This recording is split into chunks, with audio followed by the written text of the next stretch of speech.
నేను ఇలా అంటున్నందుకు నన్ను దేశద్రోహి అన్నా కూడా పర్వాలేదు.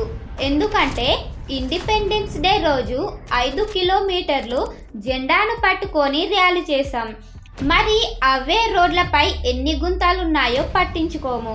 స్వచ్ఛ భారత్ అంటూ మున్సిపల్ డ్రెస్ వేసుకొని ఫోటోలు సెల్ఫీలు దిగుతాం. కానీ రోడ్లపై అంత చెత్త ఎలా వస్తుంది? మనం గోమాతను పవిత్రంగా పూజిస్తాం.